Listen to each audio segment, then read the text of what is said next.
My name is Robbie Krager. I'm the Flip Flop Flipper. I have been a real estate investor for over 25 years, guys. We've bought and sold over 3,000 single-family homes, and now I play Monopoly for a living, buying hotels on the island of Puerto Rico. I'm going to give you 5 strategies before the end of this video that are going to show you how you can become a real estate investor and do it with other people's money, and it's really not that hard. What's the first strategy that I use, both as a buyer and even sometimes as a seller? Here's the first strategy that I love to use, and I've been using it for years and years, guys. It's called seller financing. Maybe you've heard of it. Banks aren't all the be-all, end-all, especially when you're a real estate investor. Here's why. Banks don't move fast enough for you. Banks don't lend on distressed properties when you want to buy distressed value-add real estate investment properties.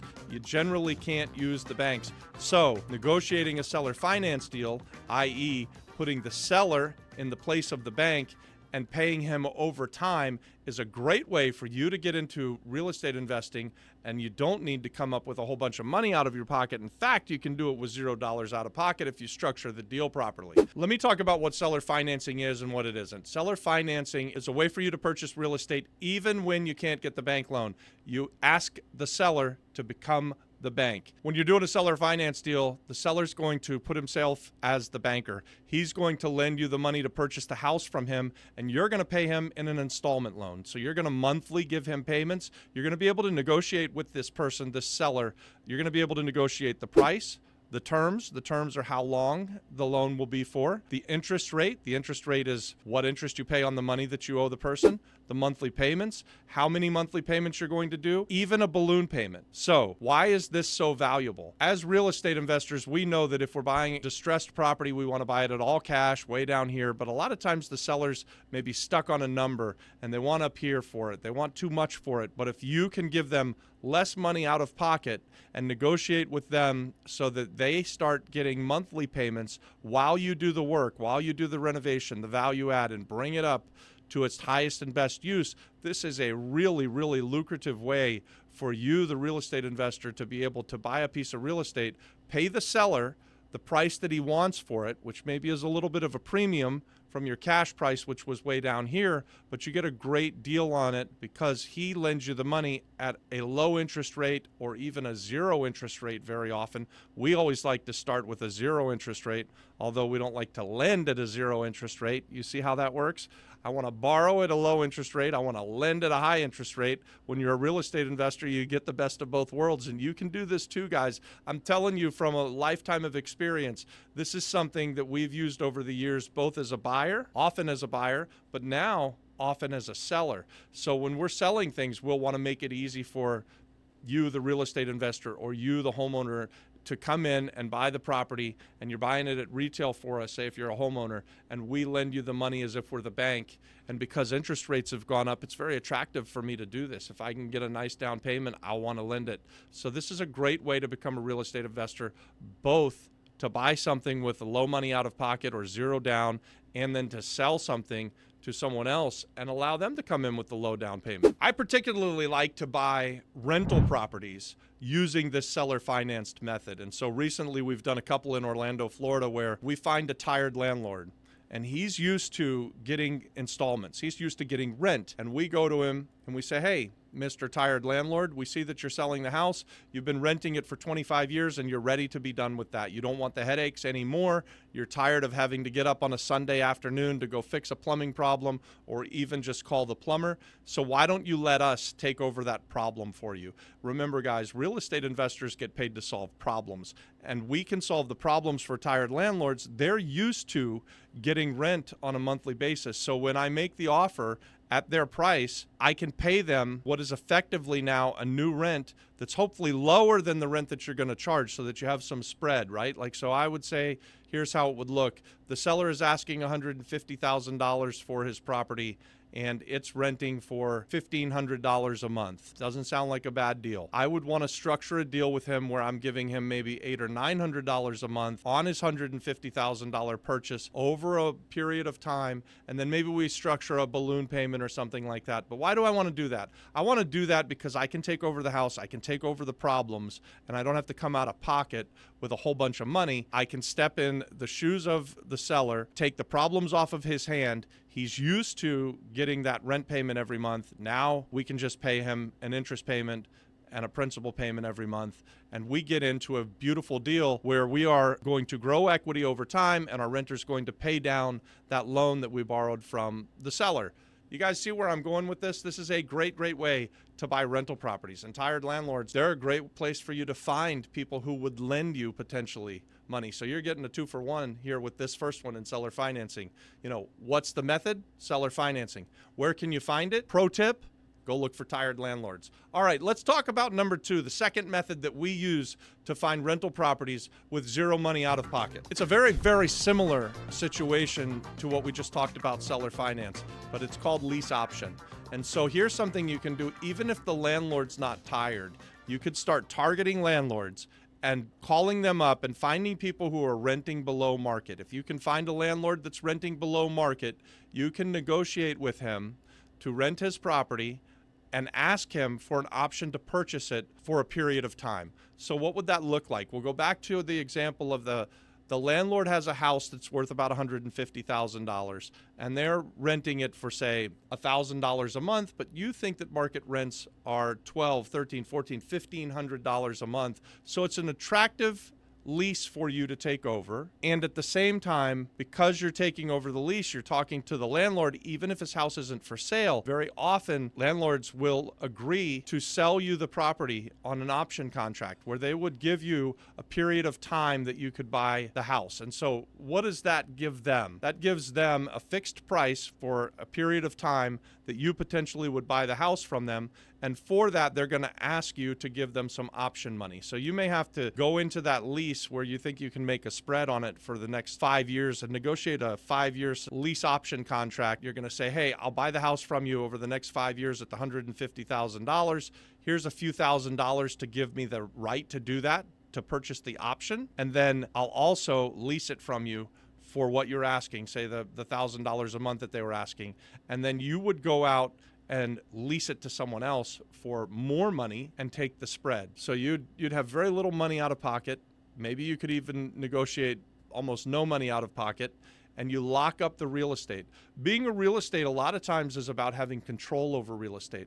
So there's many ways that you can make real estate investing profitable. And that's what I really love about being a real estate investor. It's kind of left up to your imagination, you, the real estate investor. Again, you get paid to solve problems. So if you can figure out how to take on a property from somebody, lease it out at a low price, rent it out for a little bit higher price, make the spread, and have an option to purchase it for a window, say 0 to 5 years, anytime in there you can purchase it at the price that's agreed upon. That's a beautiful way for you to control a piece of real estate and exercise your option as it appreciates and goes up, and you lock in your profit when you buy it. Remember, guys, you make the money on the real estate when you buy. So I hope I explained lease options there, because I think it's a really cool tool. It's something that is kind of underused right now, but a way to buy real estate using this lease option. It's just something that not a lot of people are doing. You hear a lot about seller financing. You hear a lot about cash buys. You hear even a lot about buying stuff subject to, and we're going to talk about that next. So the third way that you could buy real estate with very little money out of pocket or $0 out of pocket and keep them as rental properties would actually be going and finding people who have houses on the market where they got a loan 3, 4, 5 years ago when the interest rates were at all-time lows, down there at around 3% or maybe even below 3%, and you can buy their property subject to their existing loan. There's some pitfalls with this that I want to mention. There's something called the due on sale clause that you need to be aware of, but in my experience, those due on sale clauses really don't get called as long as you're making the monthly payment to the bank. But here's how the system works. You find someone who doesn't have a ton of equity, but they've got a great loan. So the amount that they're paying to the bank because they borrowed the money so well a few years ago is less than the amount of money that you could rent the property for. The seller wants out and they don't have the equity to sell. So you come in and you offer to take over their loan and give them just a little bit of money to move out and go away. Remember, they had no equity. So if they sold on the market using a realtor and having closing costs and paying off the bank, they very often would be upside down and have to come to the table with money. In this case, you come in, you buy subject to their loan. So you're not going to the bank and even telling the bank what you're doing.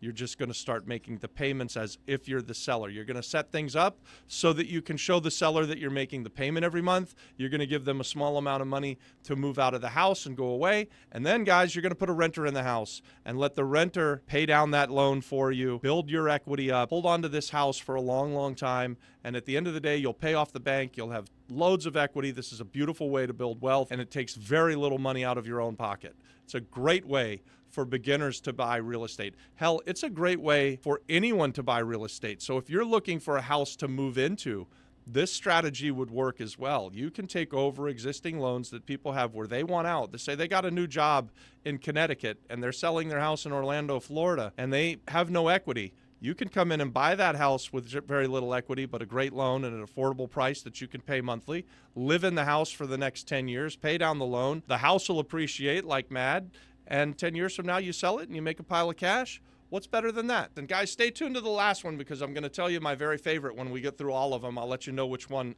I prefer to do in today's market right now. And I actually do all of them, but I want to let you know which one I think is the very best way for new people to become real estate investors with very little money out of pocket. But this fourth one, this is called creative financing. And you can use creative financing either by using existing equity that you have in some other real estate and get like a HELOC loan on your house and use that money to go and buy other real estate for cash flow, or find private lenders or hard money lenders. These are other people that want to be real estate investors, but they'll back you when you find the deal of a lifetime, and they'll lend you the money, and you're able to just go out and put the work in until you find the great deal and then bring it to a hard money lender or a private money lender and have them put up the money, at least the lion's share of it, if not all of it.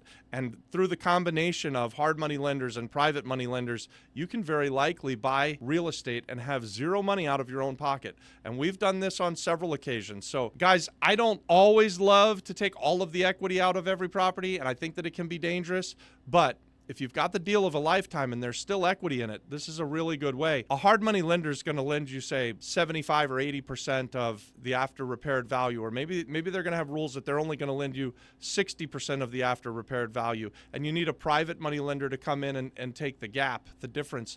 So I hope you're following what I'm saying. They're two different individuals here. One is a real estate investor that's decided to lend what we call hard money, so high interest rate real estate in first mortgage positions, and they'll have their own set of criteria on what they lend on, and you'll have to jump through those hoops for them. But when you find the deal of a lifetime, they'll give you the lion's share of the money. And then to get the rest of the money, you go to this second group called private lenders, and they come in and partner with you on the rest of the equity, and you pay each of these people an interest rate. You go and do all of the work, get it fixed up, get it rented out, get it cash flowing, pay each of your lenders, make the spread, or pay each of your lenders, build it up so that it's got some equity, and then sell it real fast for a pile of cash. This is a great way, again, for real estate investors to get started in real estate, to get involved with becoming a real estate investor while you build a bankroll. I want to mention here, guys, I think that you should be putting your money to work as hard as you do. We've got other content on this, and I love other people's money,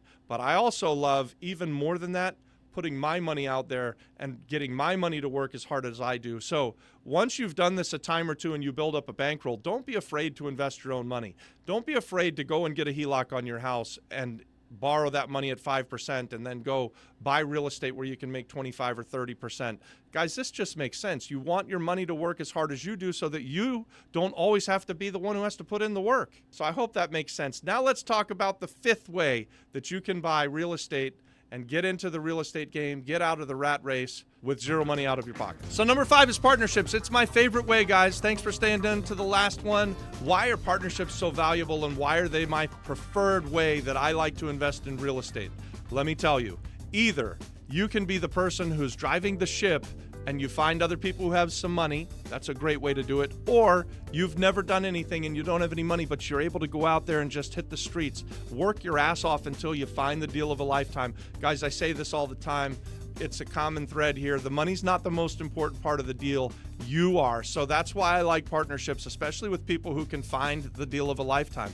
I'm pretty good at finding great deals, and I've been able to form partnerships with people who have had money for years and years. That's been the way that we've done it. Now, 25 years later, we've got a nice bankroll, and I said earlier, I want to put my money out there to work as hard as I do. So when you a new real estate investor can go out and find the deal of a lifetime and bring it to me, I'm happy to fund your deal.